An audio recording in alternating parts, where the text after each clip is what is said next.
bueno, pues estoy un poquito mejor y el Señor pues me ha dado voz suficiente, al menos para en esta mañana poder llevar de su palabra. El título de la predicación de hoy es Esperanza en medio de la incertidumbre. Este es el título. Y el texto que he escogido para predicar hoy se encuentra en el libro del profeta Jeremías. Este profeta, muchos sabréis, es conocido como el profeta llorón, o el profeta quejica, aunque la predicación de hoy es todo lo contrario, ¿verdad? Es todo lo contrario, no es de lamento. Espero que esto sea una predicación de esperanza, de aliento, de ánimo y que nos pueda llenar de paz en esta mañana. Pero antes de leer el pasaje, sí que me gustaría hacer una introducción, porque una de las cosas malas que tiene el no predicar sistemáticamente es que a veces tienes que explicar un poco el contexto, ¿verdad? Porque si cogemos un texto y no explicamos bien el contexto, lo mejor que nos puede pasar es que perdamos parte de la enseñanza y lo peor que nos puede pasar es que retorzamos el texto y que digamos cosas que no son. Así que me voy a alargar un poquito en el contexto, pero voy a tratar de que nadie se duerma en esta mañana, ¿verdad? Muy bien, ¿quién es el profeta Jeremías? Su nombre lo indica, evidentemente, es un profeta, sí, muy bien. En el capítulo 1 y versículo 1, fijaros, nos dice que Jeremías pertenecía a la familia sacerdotal, a una familia sacerdotal. Es decir, que antes que profeta, Jeremías iba a ser sacerdote. Dice Jeremías 1:1, las palabras de Jeremías, hijo de Hilcías, de los sacerdotes que estuvieron en Anatot, en tierra de Benjamín.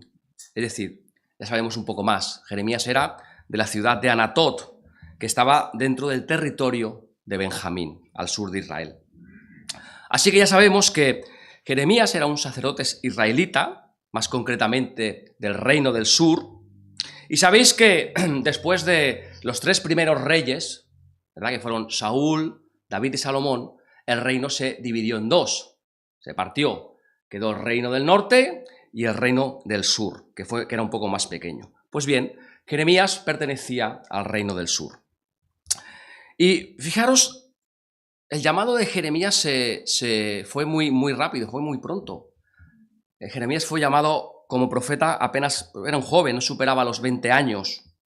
Y a veces encontramos esto, que los profetas, los más grandes profetas de la antigüedad, como Jeremías, a veces no superaban los 20 años de edad. Y Dios, fijaros, ya los llama a salir a las ciudades, a predicar el evangelio y a poner en peligro su vida. Porque en aquellos tiempos, bueno, también hoy en día, ¿verdad? Pero en aquellos tiempos el predicar la verdad, el predicar aquello que Dios tenía, el mensaje, era poner tu vida en juego. Así que sí, el Señor puede llamarte al servicio independientemente de tu edad. Pero no solamente esto. Jeremías era tan joven que incluso él mismo reconoce que le faltaba madurez. Él decía, Señor, yo no soy capaz de cumplir la obra a la que tú me has llamado. O sea, esa fue la primera respuesta de Jeremías. De hecho, fíjate lo que dice Jeremías cuando Dios le llama. Y yo dije Señor Jehová, he aquí, no sé hablar porque soy niño. Vamos en el versículo 6. Yo no sé hablar, soy niño todavía. ¿Por qué te has fijado en mí? ¿Por qué me has llamado? Bueno, el ministerio de Jeremías dura aproximadamente 40 años. ¿Y sabéis cuántas personas se convirtieron fruto de su predicación y de su fiel ministerio? 40 años de ministerio, de fiel ministerio. ¿Sabéis cuántas personas se convirtieron? 0. Ninguna. 40 años de fiel ministerio y ni un solo convertido.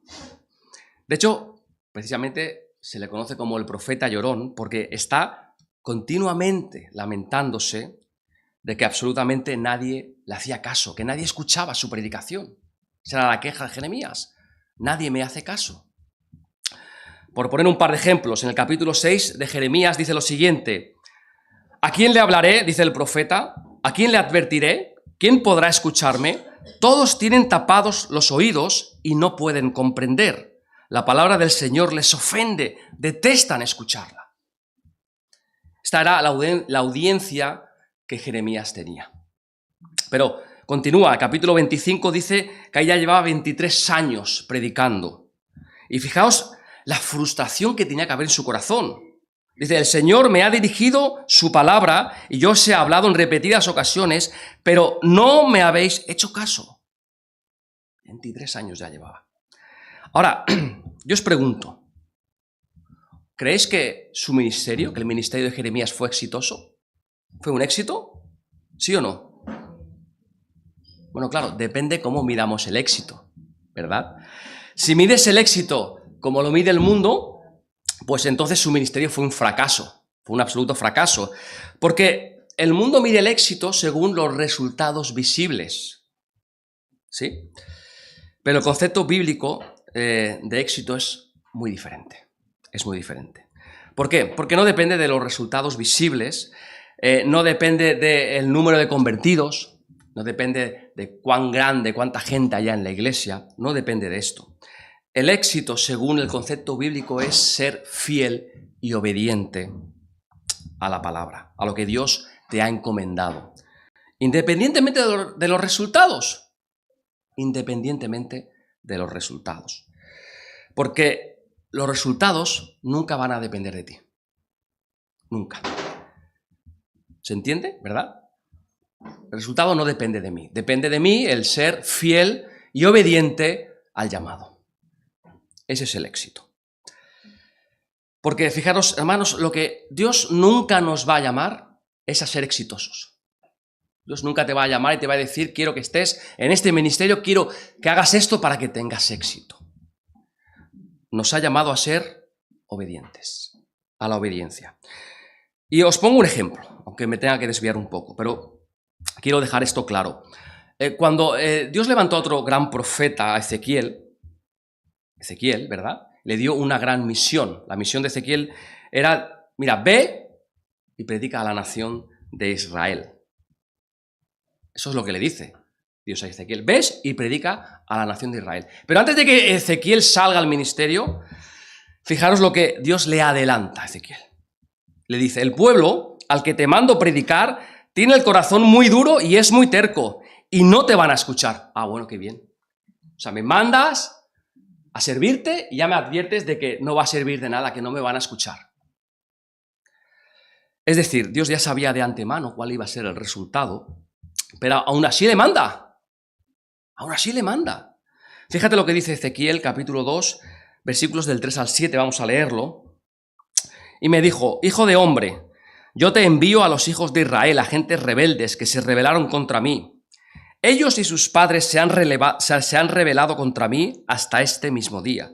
Yo pues te envío a hijos de duro rostro y de empedernido corazón, y les dirás, así ha dicho Jehová el Señor, ¿acaso ellos te escuchen? Pero si no escucharen, porque son una casa rebelde, siempre conocerán que hubo profeta entre ellos. Y tú, hijo de hombre, no les temas, ni tengas miedo de sus palabras, aunque te hallas entre zarzas y espinos, y moras con escorpiones, no tengas miedo de sus palabras, ni temas delante de ellos, porque son casa rebelde.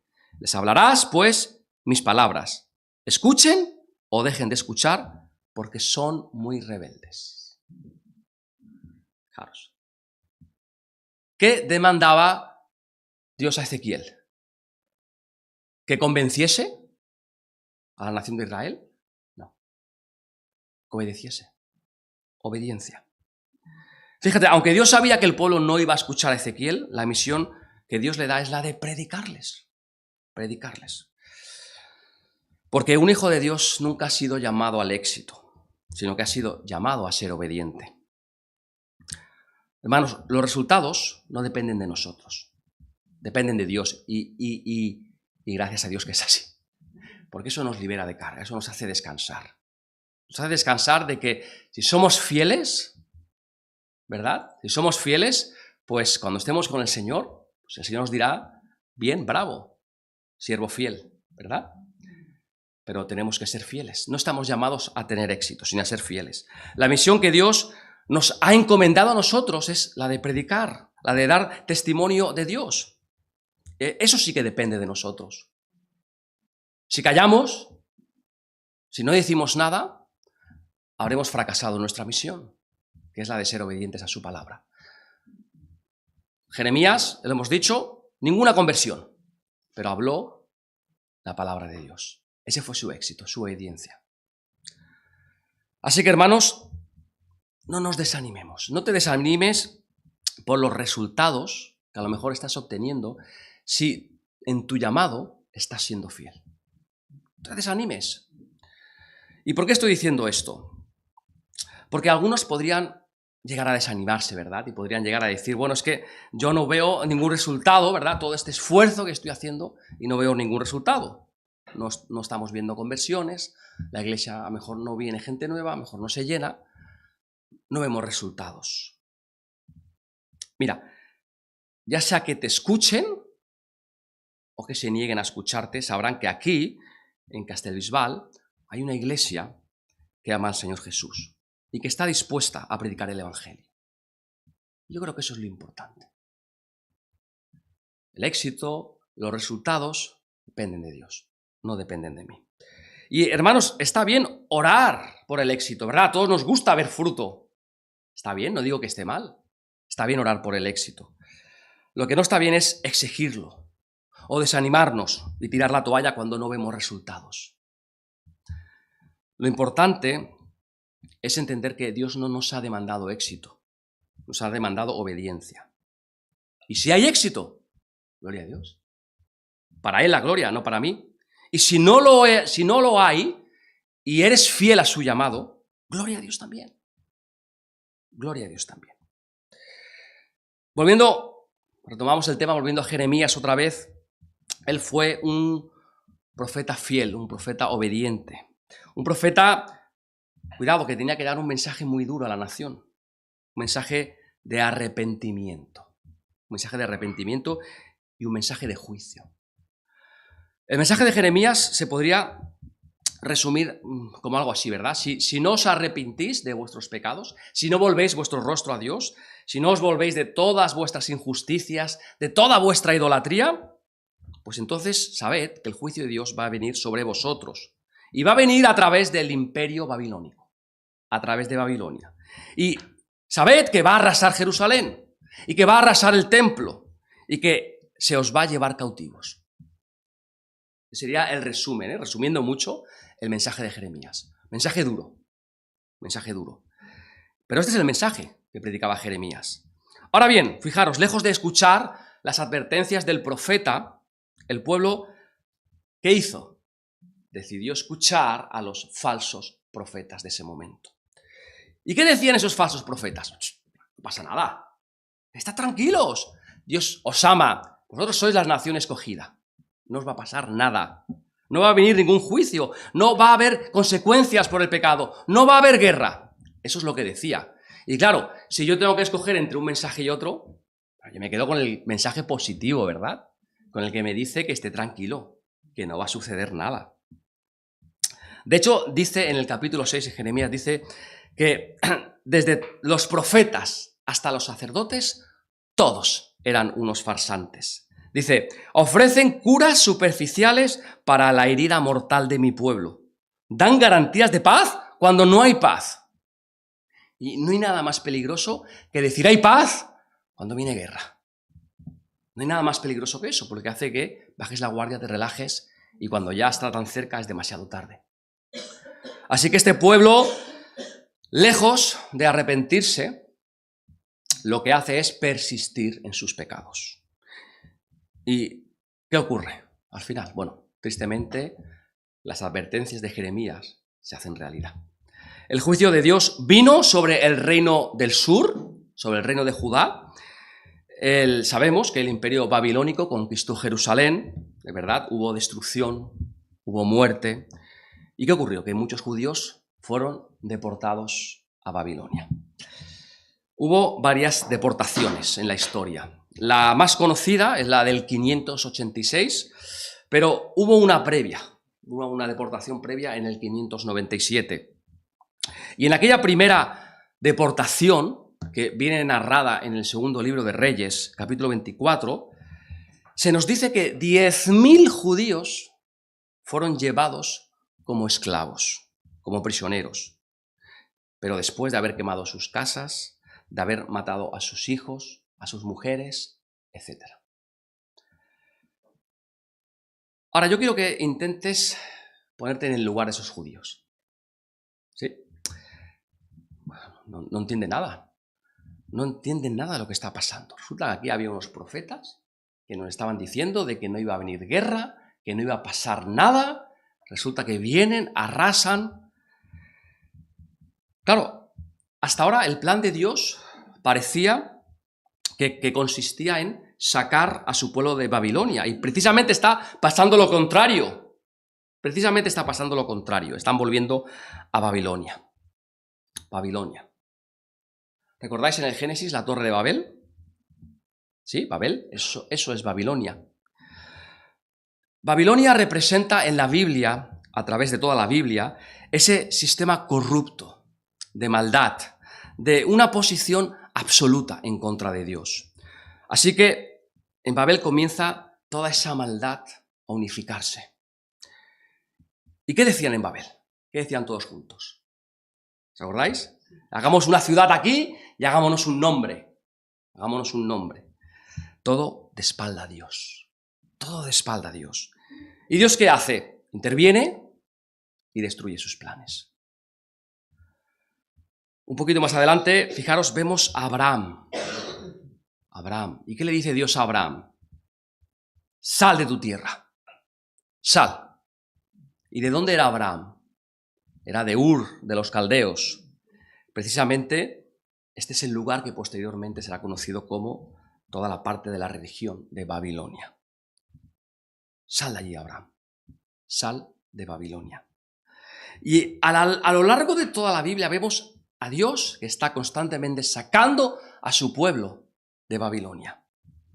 Así que un judío no podía comprender cómo podía ser parte del plan de Dios, coger a su pueblo y llevarlo a Babilonia. Para ellos es como si estuviese retrocediendo en el plan de Dios. Pero hay un detalle muy importante. Fijaros, se supone que Babilonia desapareció alrededor del siglo VI a.C. ¿Sí? El imperio de Babilonia se acabó porque fue conquistado por otro imperio más grande, que fue el imperio persa, que también se menciona en la Biblia, ¿verdad? Habéis escuchado sobre el emperador Ciro, el Grande, ¿verdad? Esto era un emperador persa. Sin embargo, en el Nuevo Testamento todavía se menciona a Babilonia y se menciona como una realidad presente, cuando ya Babilonia había desaparecido hacía siglos. ¿Cómo es posible? ¿Verdad? De hecho, fijaros, en el Nuevo Testamento se habla acerca de los creyentes como si fuéramos extranjeros, ¿sí? Como si fuéramos peregrinos, ¿verdad? Que estamos transitando, pasando por un lugar que estamos, pero que no nos corresponde. El apóstol Pedro, por poner un ejemplo, cuando él comienza a escribir su carta, el apóstol Pedro, ¿sabéis a quién la dirige? A los expatriados, literalmente.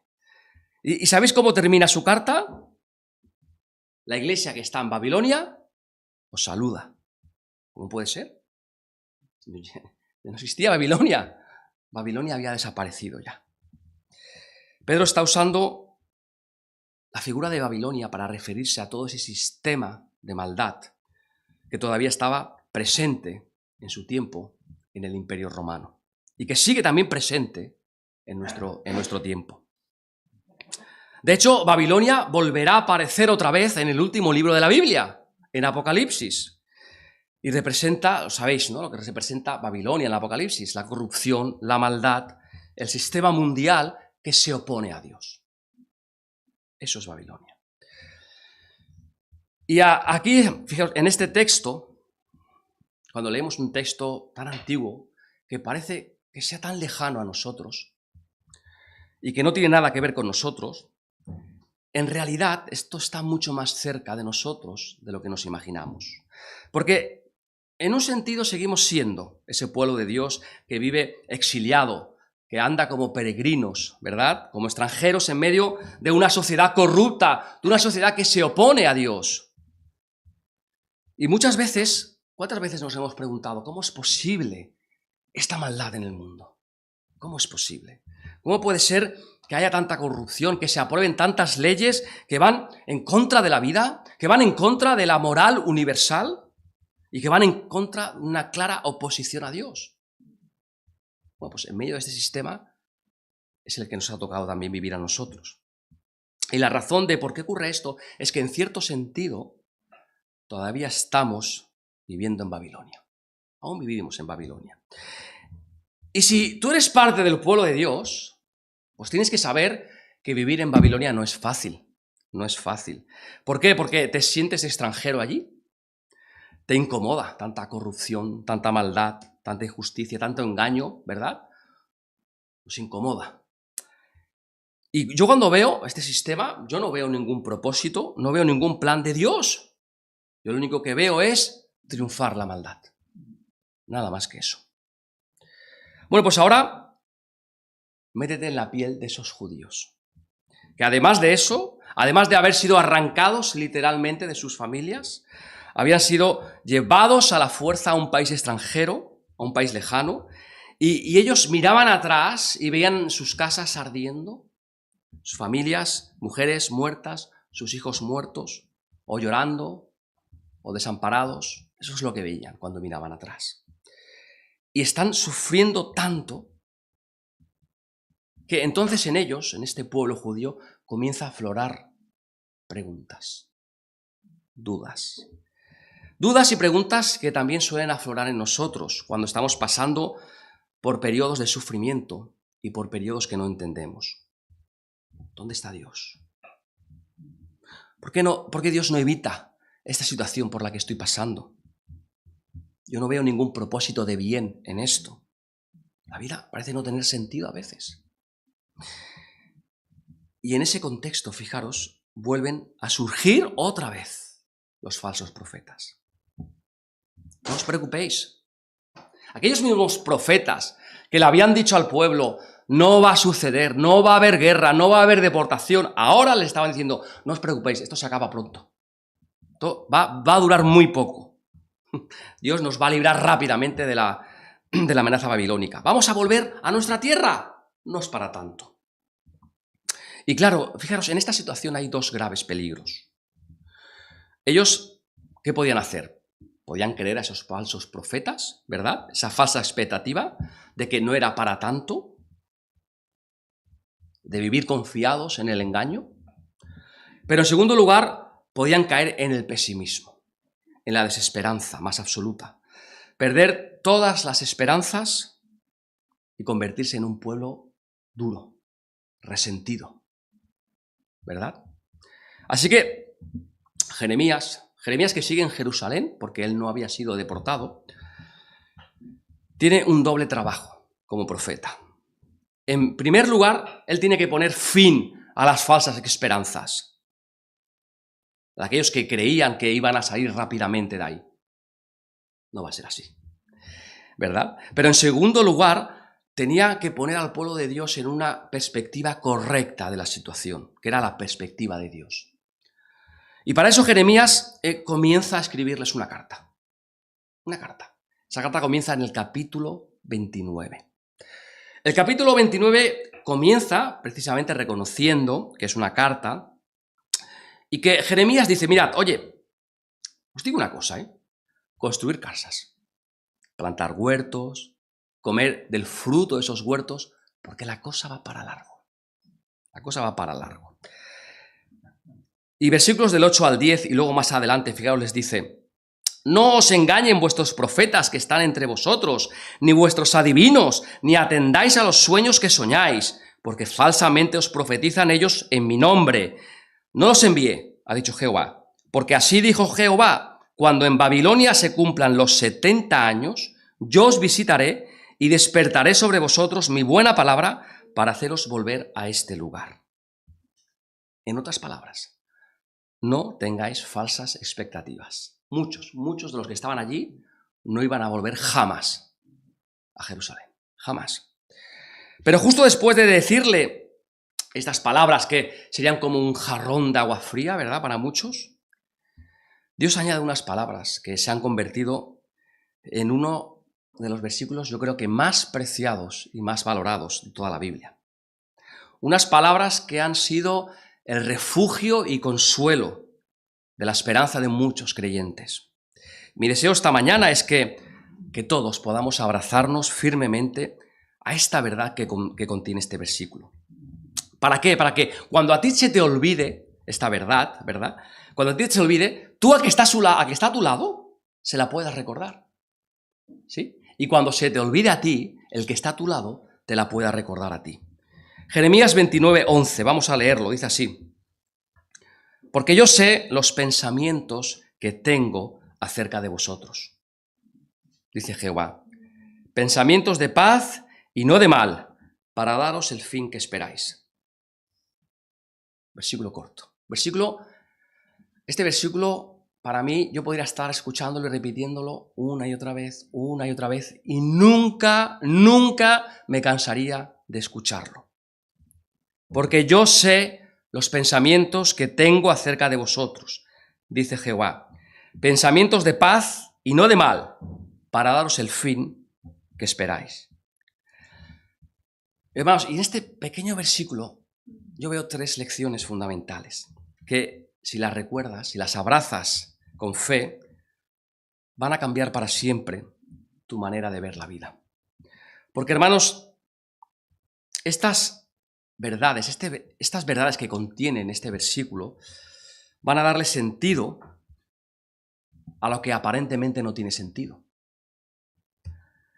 Porque cuando no entiendas las circunstancias por las que estás pasando, cuando no entiendas lo que te está sucediendo o está sucediendo alrededor tuyo y te parezca que todo es un caos, que no tiene nada sentido, si recuerdas estas verdades, vas a poder recuperar la perspectiva correcta de Dios, de todas las cosas.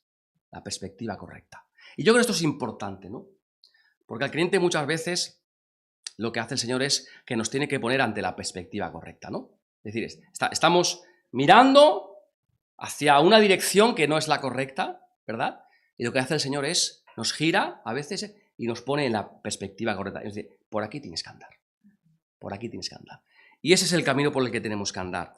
Y solamente así, vamos a poder vencer el pesimismo, el desánimo, la desesperación, la tristeza. Y vamos a poder tener esperanza aún estando en Babilonia.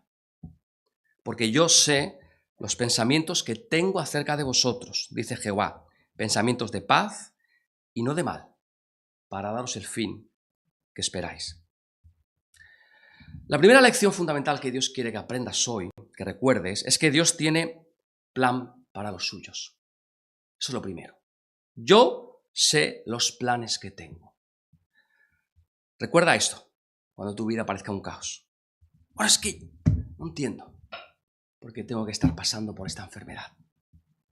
Es que yo no entiendo esto o aquello. Es que yo no entiendo por qué el pastor se ha marchado de la iglesia. No lo entiendo. Hace poco nos compartían una triste noticia.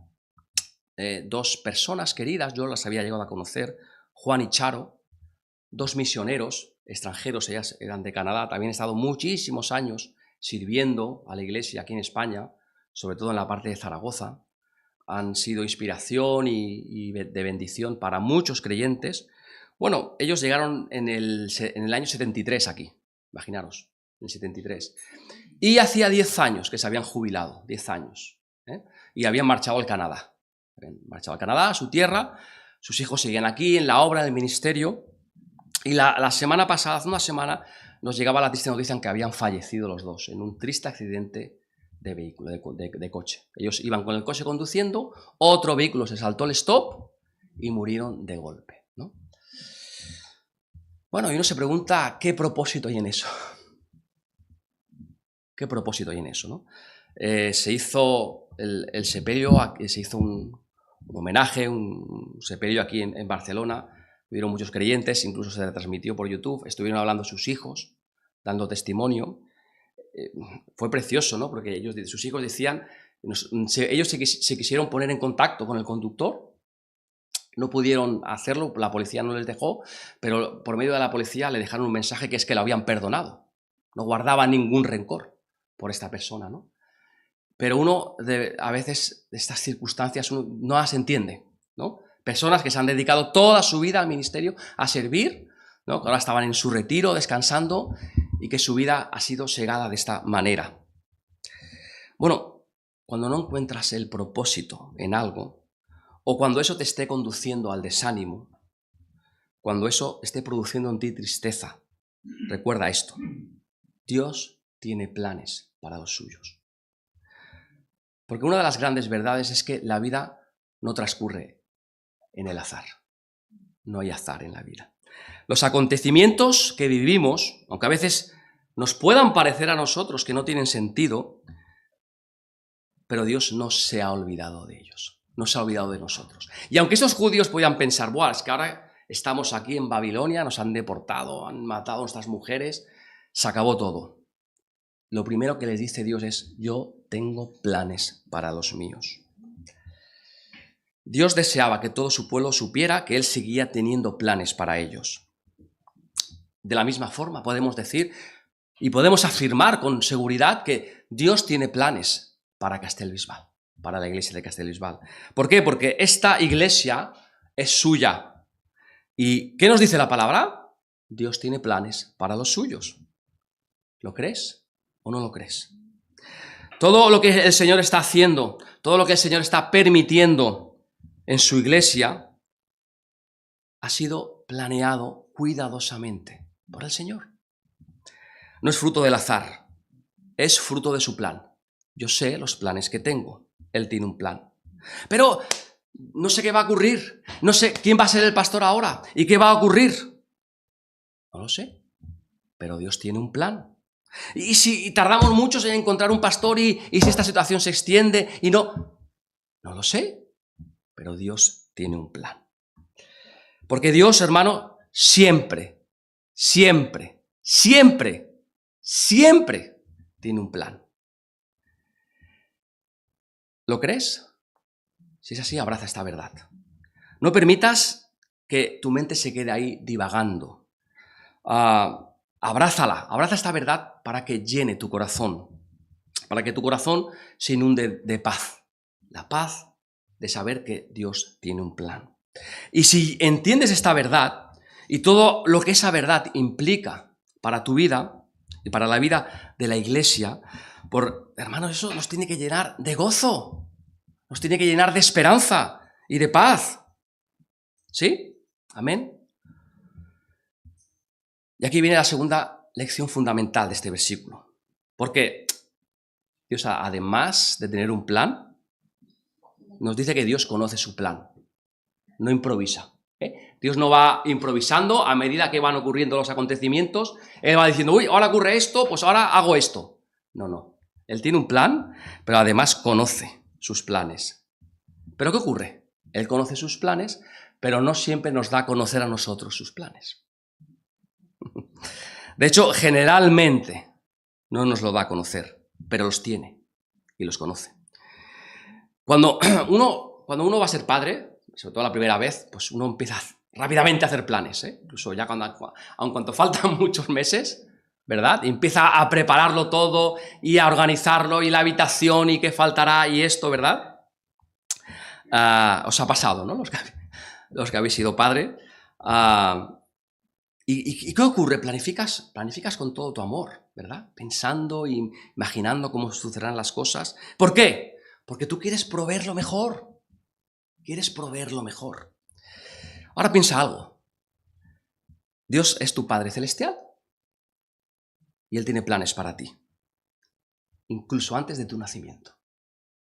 Eso lo dice la palabra. Dios tiene planes para ti incluso antes de tu nacimiento. Él tiene planes para esta iglesia.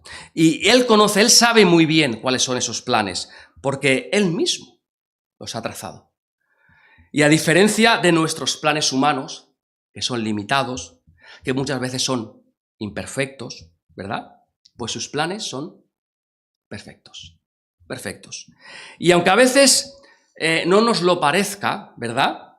Pues todo lo que ocurre se ajusta a ese plan que Él tenía planificado para nosotros. Claro, nos gustaría que Dios compartiese sus planes con nosotros. Nos encantaría, ¿verdad? Nos gustaría saber cuáles son los planes que Dios tiene para esta iglesia. Saberlos de antemano. ¿Qué propósito tiene? ¿Cuál es el propósito de nuestra enfermedad? ¿No? Si viniera Dios y nos lo dijera, sería todo mucho más fácil. ¿Qué plan tiene Dios para mis hijos? ¿No? Sería maravilloso saberlo. ¿Qué propósito tiene Dios con la transición de esta iglesia en Castellbisbal? No lo sé. Pero si nosotros lo supiéramos todo de antemano, no necesitaríamos la fe. ¿Para qué necesitaríamos la fe? ¿Verdad? ¿Por qué? Porque no tendríamos entonces ninguna necesidad de depender de Él. Porque todo estaría claro, ¿verdad? Todo estaría de una forma clara y perfecta y segura ante nosotros. Pero Dios nos llama a caminar con fe. ¿Y qué quiere decir eso? Que tenemos que confiar en Él. Dios tiene planes y conoce esos planes. Incluso cuando no podemos ver el camino que tenemos por delante. Un ejemplo, fijaros cuando Dios le dice a Abraham, sal de tu tierra y de tu parentela a la tierra que te voy a mostrar. ¿Sí? Y lo deja ahí. ¡Hala! Espabila, Abraham. Sal de tu tierra. ¿Pero para dónde? Tú sal, ya te la mostraré. ¿Pero dónde? Dame un mapa. Explícame cuántos días de viaje son. ¿Dónde tengo que ir? Tú sal y ya te lo explicaré. Dios no le dio a Abraham un mapa detallado, con antelación, de dónde debería ir, cómo debería evitar los peligros. No le explicó cuánto tiempo iba a durar el camino, ni las dificultades que iba a encontrar en ese camino, ni el propósito de su salida. Es que ni siquiera esto. Ni cómo iba a alimentar la multitud de ganado que llevaba. No le dijo nada. Solamente le dijo, sal de tu tierra, vete de tu parentela a la tierra que yo te mostraré. ¿Pero qué hizo Abraham? Confiar en Dios. Abraham confió en Dios. Su fe fue probada y al final fue recompensada. Y hermanos, esto es lo que Dios espera de cada uno de nosotros. Ahora bien, que tú no conozcas cuál es su plan no significa que Él no lo tenga o no lo conozca. Él lo tiene y Él lo conoce muy bien. Y como creyentes y como iglesia, nuestra tarea no es conocer todos los detalles de su plan, ¿verdad? Nuestra tarea es confiar en Dios. Confiar en Dios, que nos ama, que nos cuida, que nos ha sido fiel y que nos va a seguir guiando en cada paso del camino. Incluso cuando ese camino esté lleno de incertidumbre, como le pasó y le ocurrió a Abraham. Mirad, la fe no se fortalece en las cosas que ya conocemos, ¿verdad? La fe se fortalece en la confianza de aquello que desconocemos, de aquello que no sabemos. Y se endurece y se hace fuerte en la confianza de aquel que sí todo lo sabe.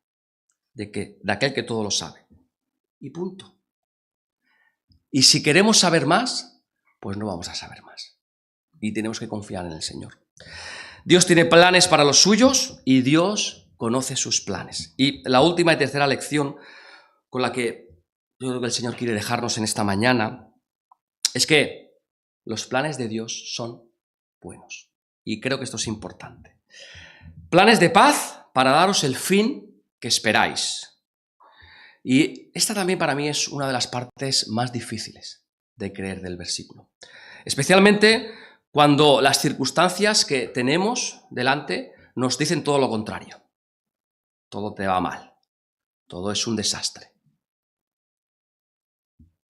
¿Tú crees que para esos exiliados allí en Babilonia fue fácil creer en esa verdad? Hermanos, todos vamos a tener y vamos a pasar por pruebas y situaciones que van a desafiar nuestra fe, que nos van a hacer cuestionar el hecho de que de verdad Dios tenga un buen plan para mí. Como el hecho de que yo pase por una enfermedad puede ser parte del plan de Dios. ¿Cómo puede ser esto? Como el hecho de que yo esté, no sé, recibiendo un trato injusto en el trabajo puede ser parte del plan de Dios. Como el hecho de que el pastor se vaya de la iglesia va a ser parte del plan de Dios. Mira, estas son las mismas preguntas que se han hecho todos los creyentes a lo largo de los siglos. Todos, todos. Si te las haces, lo primero que tienes que saber es que no eres un bicho raro. Todos pasamos por estas dudas, por estas preguntas. Piensa por un momento en José, en la vida de José en Egipto. Él no entendía cómo él podía haber sido vendido como un esclavo por sus propios hermanos. ¿Cómo podía haber sido acusado falsamente de acostarse con la mujer de Potifar? ¿Cómo el hecho de ser llevado de una forma injusta a la cárcel podía eso formar parte del plan de Dios? No le entraba en la cabeza. ¿No crees que José se hacía las mismas preguntas que tú y que yo? Pero ¿qué pasó? Dios utilizó incluso esas circunstancias desagradables para un bien mayor. Y Dios terminó usando esas circunstancias desagradables para poner a José en lo más alto, como gobernador de Egipto. Y fijaros, al mismo tiempo, esto me encanta, al mismo tiempo José les va a decir a sus hermanos, todo ese mal que vosotros habéis hecho contra mí, Dios lo ha tomado y lo ha convertido en bien, en algo bueno. Mirad, es parte de la madurez cristiana el confiar en Dios, en confiar en que el plan de Dios para nuestras vidas se está cumpliendo incluso cuando hay injusticias y en medio de los sufrimientos. Si estás pasando por estas pruebas y reconoces que ese también es el plan de Dios, eso es madurez cristiana. Eso es madurez. El apóstol Pablo no entendía cómo podía tener un aguijón en la carne, ¿verdad? Que debería ser una dolencia física, una enfermedad física. Él no entendía cómo ese aguijón formaba parte del plan de Dios. Y él oraba, Señor, quítame este aguijón. Señor, quítame esto de mi vida. Señor, quítame esto que no viene de ti. Pero luego entendió que ese aguijón formaba parte del plan de Dios. Llegó a entender que eso formaba parte del plan de Dios. Y dice literalmente, ahora sí, de buena gana, me gloriaré más bien en mis debilidades, para que repose sobre mí el poder de Cristo. Por lo cual, por amor de Cristo, me gozo en mis debilidades, en afrentas, en necesidades, en persecuciones, en angustias, porque cuando soy débil, entonces soy fuerte. Fijaros, el apóstol Pablo con unas circunstancias terribles, que en esas circunstancias cualquiera de nosotros estaríamos dudando, preguntándonos, paralizados. Pues él las coge y lo convierte como algo que forma parte del plan de Dios, como algo bueno.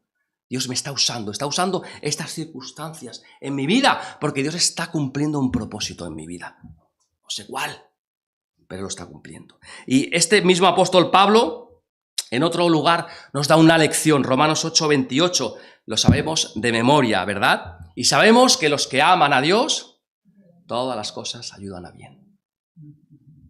Pero, claro, para llegar a decir esto, y que no sea de boquilla, tenemos que entender que en medio de las circunstancias, del sufrimiento, de todo lo que nos está pasando, Dios tiene un plan. Es imposible ver que Dios tuviera un plan para él, pero lo tenía. Es imposible ver para aquellos judíos que Dios tuviese un plan para ellos. Parecía, a primera vista, uno diría, Dios os ha abandonado, pero Dios tenía un plan. Y fijaros, volviendo otra vez a Pablo, lo que está haciendo Pablo es reconocer esta verdad de Jeremías que hay en el capítulo 2 y versículo 11.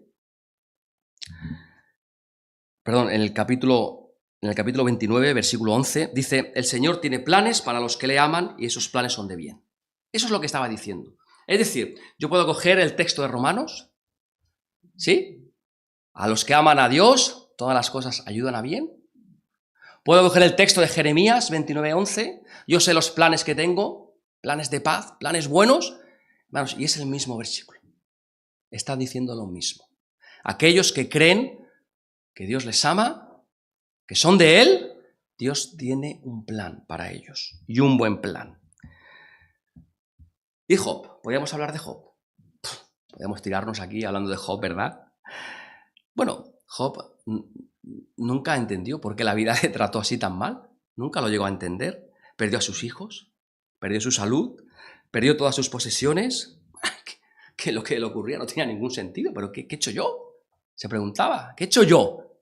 ¿Por qué me merezco esto? Era imposible ver que Dios tenía un buen plan para él, ¿verdad? Ahora nosotros sí, porque conocemos la historia, claro. Pero hay que ponerse en las circunstancias, ¿verdad? Pero Dios tenía un plan para él. Y al final Job se dio cuenta de esto.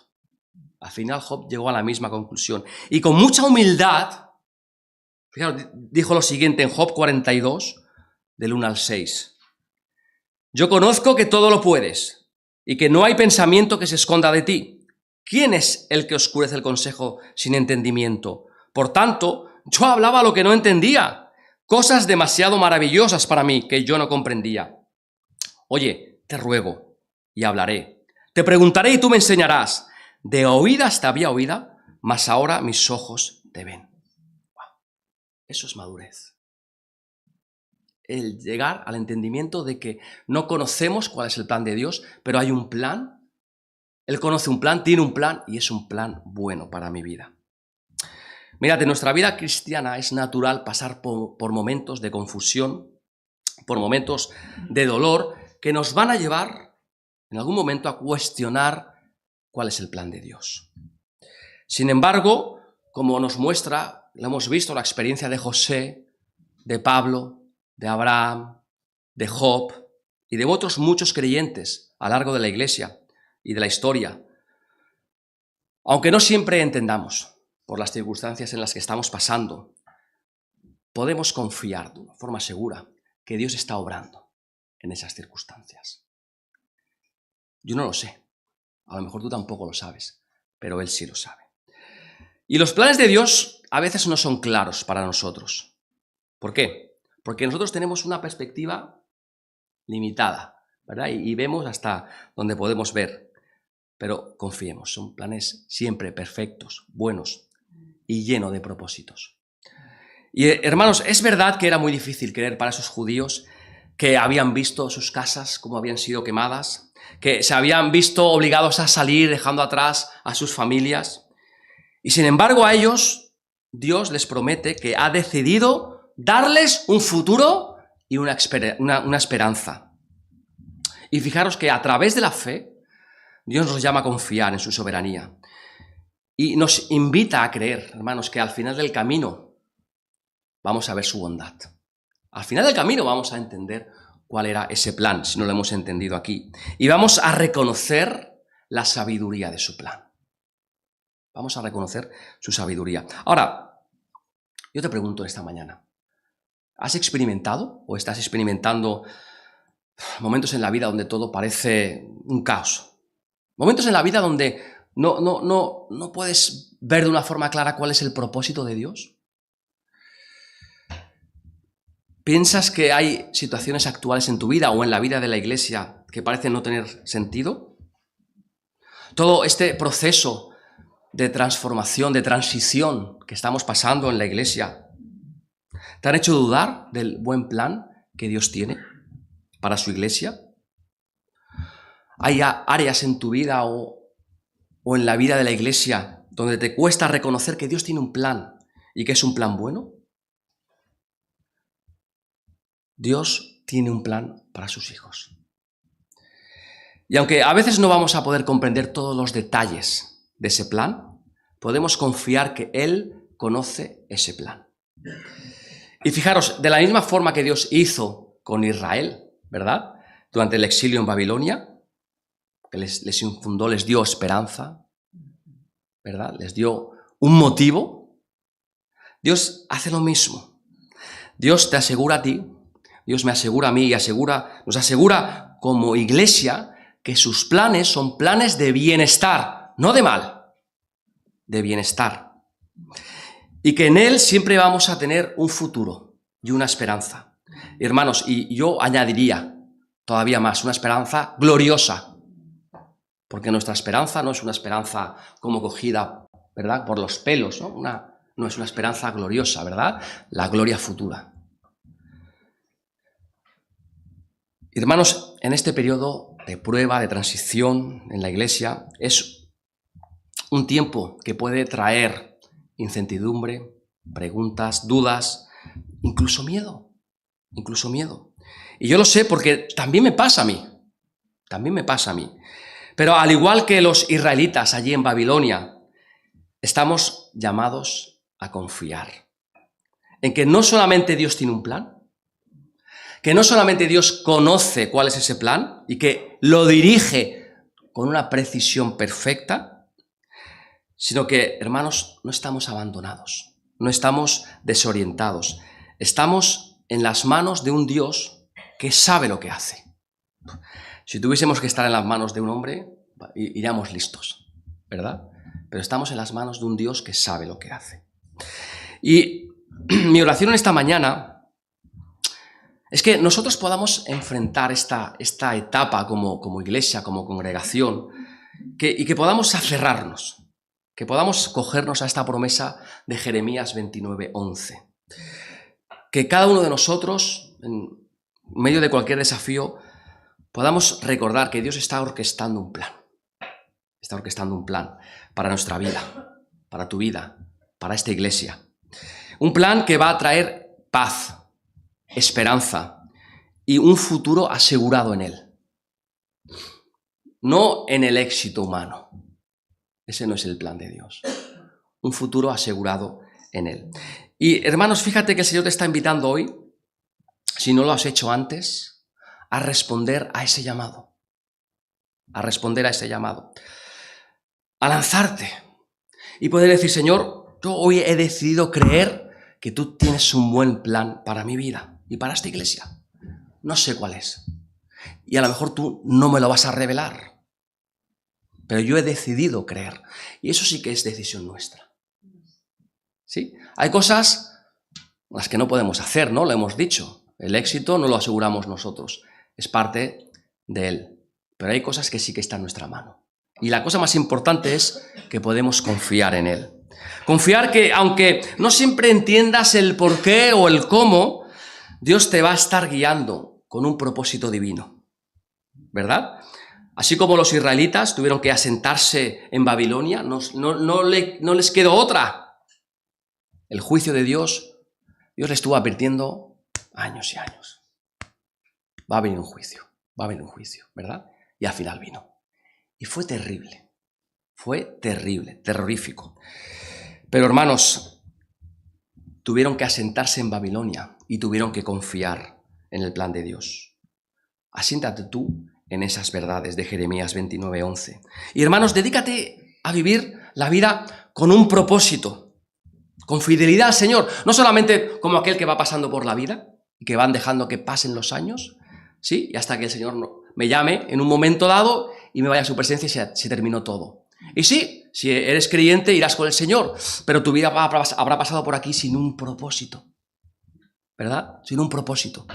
Por lo tanto, vive la vida con ese propósito de que Dios tiene un plan y que cuenta con nosotros, que Dios nos usa, que Dios tiene un plan para ti, que Dios está orquestando las cosas.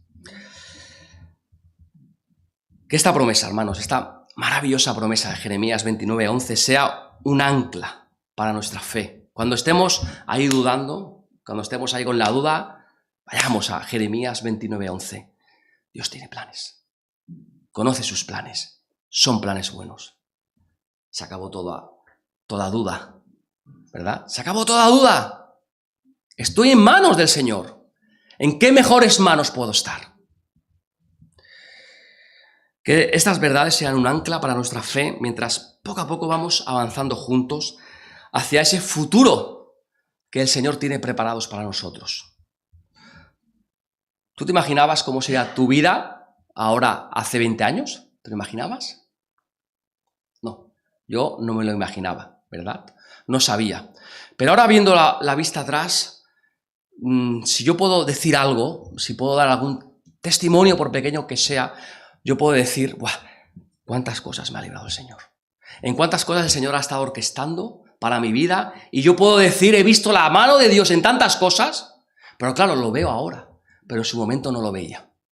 Y pasaba por esas cosas, y pasaba por esos desiertos, y decía, no lo entiendo. ¿Y esto para qué, Señor? Y claro, uno cuando es joven y es impaciente, ¿verdad? Porque viene todo junto, y el por qué, Señor, y muéstramelo ya, y dímelo ya. Y el Señor a veces te lleva a a veces te lleva por páramos, ¿verdad? De fresca hierba, pero a veces te lleva también a desiertos, y nos hace allí meditar, reflexionar, para que aprendamos a confiar en Él. Hermanos, como seres humanos nos gusta tener el control de todo, nos encanta, pero eso es imposible. Eso es imposible. Porque hay tantas combinaciones, tantas cosas, tantas circunstancias que no están en nuestras manos, que escapan a nuestro control, ¿verdad? Que a veces uno se cansa de remar y remar y remar y ve que no lo controla todo. Hermanos, pero el Señor está en control de todo. ¿Os acordáis cuando estaban los discípulos en la barca? Señor, esto se mueve, que nos hundimos, que nos hundimos. Y el Señor estaba tan tranquilo. Tenía un plan y Él sabía. Y Él calmó la tempestad, hermanos. Y Él quiere estar ahí en tu vida, quiere que confíes en Él. Él puede calmar esa tempestad. Él puede hacer ver que eso que tú ahora ves negro, que no le ves ningún sentido, Él lo utiliza para sus planes, para su propósito. Porque al fin y al cabo Él tiene planes para nosotros. Él tiene planes para vosotros. Planes de bienestar y no de calamidad. Para daros un futuro y una esperanza. Vamos a orar. Sí, Dios y Padre, te damos las gracias porque, Señor, en tu palabra encontramos consuelo, encontramos descanso, Señor, pero también encontramos aquello que necesita nuestra vida, que es confiar en ti, que es obedecerte. Ayúdanos, Señor, a entender que no vamos a conocer nuestras circunstancias, nuestro futuro, que no vamos a poder controlarlo todo, pero, Señor, tú eres un Dios omnipotente, omnipresente. Señor, que tú estés al control de todo, que conoces nuestra vida, conoces por lo que pasamos, Señor, y queremos pedirte de corazón que tú utilices todas estas cosas, Señor, para confiar más en ti, para llegar más a ti, para, Señor, pues parecernos más a Cristo, para, Señor, poder decir como el apóstol Pablo, compartir esos dolores, Señor, esa angustia, y poder decir que, Señor, que es por ti, que te amamos y que no nos importa a veces pasar por esas circunstancias. Ayúdanos, Señor, enséñanos todas tus verdades, enséñanos a vivir, Señor, con estas enseñanzas que no solamente sean teoría, Padre. Ayúdanos a enfrentar ese futuro incierto como iglesia, Señor, con esperanza y con confianza en ti. Te lo pedimos.